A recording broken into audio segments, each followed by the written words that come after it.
What's up, guys? Today I'm gonna be talking about the Hantavirus.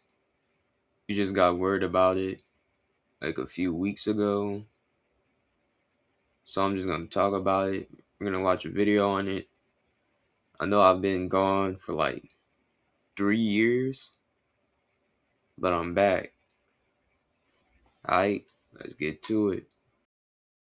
So let's start by going through these 18 and what you make of this, because I'm sure a question that a lot of people have, and let's get to this second, so I'll ask you about this in just a moment, but is what happens essentially to those 15 that aren't testing positively and don't have symptoms. We'll talk about that in just a moment, but let's start on the headlines here with one person in biocontainment that is that positive test and the two that have been moved to Atlanta. What sticks out to you there? Yeah, I think what sticks out is that they're leveraging this network that we're talking about, this kind of national emergent pathogens network. It's Nebraska, it's Emory, and the third one is actually in New York City. These are three of the kind of large places that are managed. This got stood up, Savannah, after 2014 Ebola, just to handle things like this. So I think a lot of people are trying to figure out, are those two in Atlanta somehow special? Yes, they are. One is symptomatic with a negative test so far, and the other person is their significant other. I think they're just spreading across the country to make a contingency plan in case they see more positives in Nebraska. What you don't want are 16 people in Nebraska to be positive and overwhelm one facility. That's why Nebraska, Atlanta, and potentially even New York City could be mobilized in order to deal with this. Alright, so far seems like they got like different like facilities and all that to like test these people. I know there's more than like 15 people. I'm pretty sure there's like 40 something that actually came to America before this 15, that like at least like 140 like people on the cruise ship. So like I hope they talk about that. I'm pretty sure they're gonna talk about that. And what I know so far is that basically rodents are the cause of like this virus. And basically like when they piss and when they poop, that aroma, it goes in the air, and that's basically how you get the virus. And then like it could like spread through like close contact. And that's basically like the most I know so far. What I heard this morning, incredibly reassuring. Obviously, if you're one of these passengers in quarantine, it is literally like you can feel every second, I imagine. But we can talk about what's going to happen next to those quarantine passengers. Yeah, you really do feel for those people. They were mentioned many times. The doctor said that they were tired and they had just been through quite an ordeal. Let's talk about the other 15 that are in quarantine, because this was interesting to me. So my understanding, and this is just based on my notes from what the doctor said, they will for sure be there for a few days, but what happens after that is a question, and is this sort of individualized treatment plan. But it does sound like what I'm hearing loud and clear is they'll essentially eventually have the option to return home. They will, though, it sounds like, only be able to do so, or they will really only maybe be strongly encouraged to do so if they have the ability to keep that quarantine going, if they have a home where they're able to, stay far away from their loved ones and such. Walk us through how decisions like that would be made. And of course, I think people are just wondering naturally, if they're coming home and they live down the street from me, what does that mean for me? Should they be able to leave this facility? All right, so I don't know if y'all peeped that, but the number definitely did change from 17 to like 18. But we're just not gonna talk about that. Hopefully the other people that are also on the cruise ship are getting like monitored. I don't. I heard from other videos that like they're like not really getting monitored, but they are getting monitored. It don't really make that much sense. Hopefully they explain that, because right now Steamboat Willie, Remy, Biggie Cheese, and Jerry. Hey man, we gotta get that situated. You know what I mean? It's bad looks. Yeah, great questions. All right, so here's what's happening likely in real time, and a lot of this was touched on in the briefing that we just heard.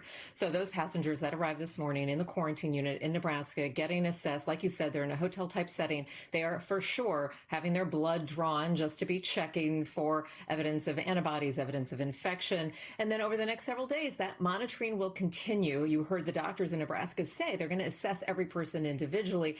And then depending on what happens, let's imagine that over the next several days, Savannah, that all those tests are negative, they are completely asymptomatic, they feel fine, maybe tired and worried, but otherwise asymptomatic. Then what I know will likely happen is wherever those passengers call home, they will be in touch with local public health officials. That will be a plan to be put into place as to how you can have kind of what we would imagine to be called observed quarantine. So you would have to have a structure in place where you could assure that you might not come into contact with other individuals. Public health officials locally, just like the one you've heard in from Nebraska, will have talked with their counterparts in those cities and regions and try to also have a plan. So what I want to reassure even the neighbor that might be next door would be that you would have to be in very close proximity. I can tell you that just given what we heard this morning, that these are not individuals who are going to just be left to their own devices. They are going to have close monitoring, again, probably with their home base public health officials, and that could involve more testing, just more symptom checks. How often those symptom checks will happen will likely be planned out over the next several days. Nobody, and I mean nobody, wants this to be beyond what can be contained, and I think that's critically important. I would also imagine, Savannah, there's an option that they will be given to stay in that quarantine unit so that they can be in that place. That might be a better option depending on what the home environment is like for. Yeah, I most definitely did cut her off.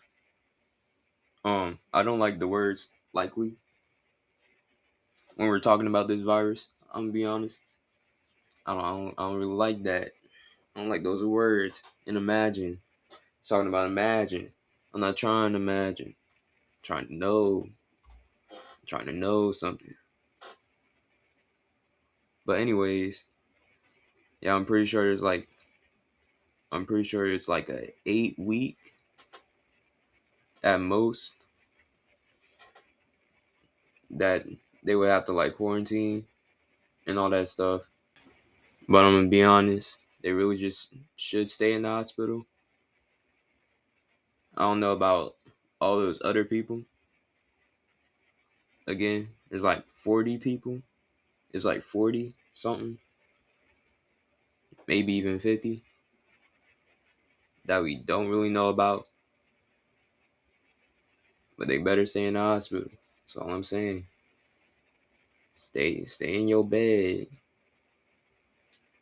Don't be giving don't be kissing up on people with the Hanta. You kissing up on people when you know you smell that rat aroma, that Remy aroma. We don't want that. We don't want that. These individuals. Yeah, I did think they mentioned they could stay for those full 42 days if they wanted to. Also, quickly, doctors did mention it sounds like there would be a plan to, I think the terminology was escort them to home or wherever they may be going under appropriate conditions. So that does not mean hopping on a commercial flight or something like that, you would imagine. Another thing that stuck out to me, Doctor, was there's been a lot of conversation about people who had left the ship prior to this fully being realized and now essentially being back home. We know that there are a few states, Texas, California, I think 6 in total, where Americans had returned to who had been on that ship and left it prior to us being aware of this hantavirus outbreak. They did confirm that they have been in touch with all of those passengers, and they're also being monitored or at least in some type of touch with health officials. Is that right? All right. So they did mention the other people that got out the cruise ship before the like 17 or 18 people. And the other news channel, when they said that they were being monitored, they didn't seem as sure.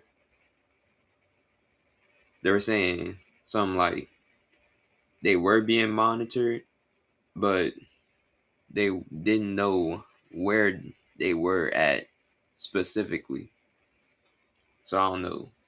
I don't know why they had to say it like that. But I mean, at least these people are sure. Hopefully they're not lying.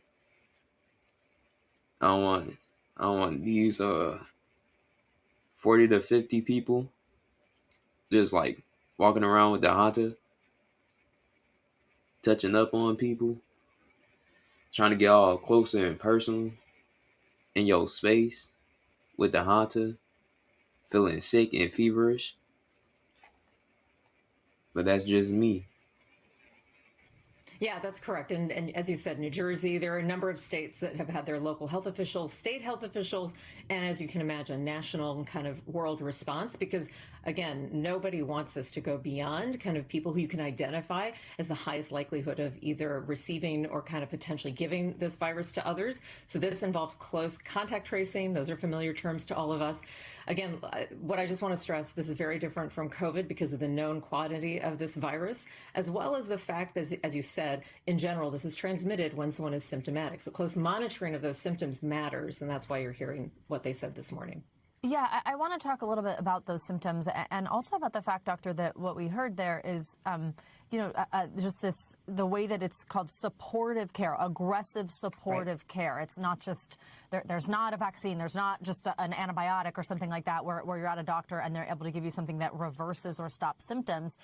First, remind us what these symptoms are, because it's also like, even the person, for example, doctor, in Atlanta, right, who's, especially since they're testing negative but symptomatic, those first symptoms could mean they have any other type of illness that kind of presents itself flu-like. Walk us through what that is and then how it is that doctors support people who do become quite ill with this. Yeah, the early symptoms look like any other kind of flu-like illness. That's why you heard the doctors referencing that. So that involves anything from a fever, mild or even a high fever, fatigue. Sometimes you can even see just insomnia, just people who are obviously like not feeling, quote, the same, but their body kind of hurts. Those can be those early days of symptoms. It can then spread to a cough. It can get into the lungs. So then you can start to see shortness of breath. You can also start to see like a change in color in the urine. Obviously, those are more advanced symptoms. And that's when we start to see, Savannah, that high mortality rate. So the reason you heard the doctors talking about the quarantine unit seeming like a hotel, but getting temperature checks, having that negative pressure and that ventilation is so that they can pick up the mildest symptom and then be prepared on a millisecond to kind of put patients into a biocontainment unit for more of an isolation environment. So those symptoms are mild. And as you said, if someone walked into my clinic today and had kind of a mild fever and just had body aches, I wouldn't think Hanta, I would think flu. So that individual in Emory is likely sick from some other virus, which is going around right now and probably also was on the ship maybe. And that's why they're in that containment unit until they can make sure that all tests are negative and still watch that individual. And there's All right, so basically, it has like mild symptoms and all that could like be worse. And that's what like I really don't like about these viruses. It's like you could feel like you got like some normal shit, but you really just got the worst shit ever. And then you just might like you might be fucked. And that's like the worst part of it. And like she said,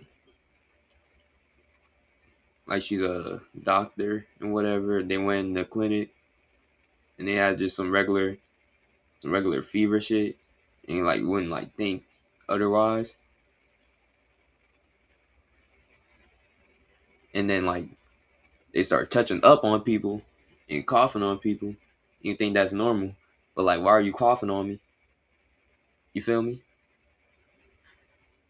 And then all of a sudden you feeling sick too. You think you got the regular shit, but you got the Hanta. Cause somebody was smelling some rodent aroma. And that just like that really messed you up. Because you didn't know. Alright. That's pretty much it for this video. So far, I mean, it said it should be good. It should be fine. Hopefully, it's gonna be fine.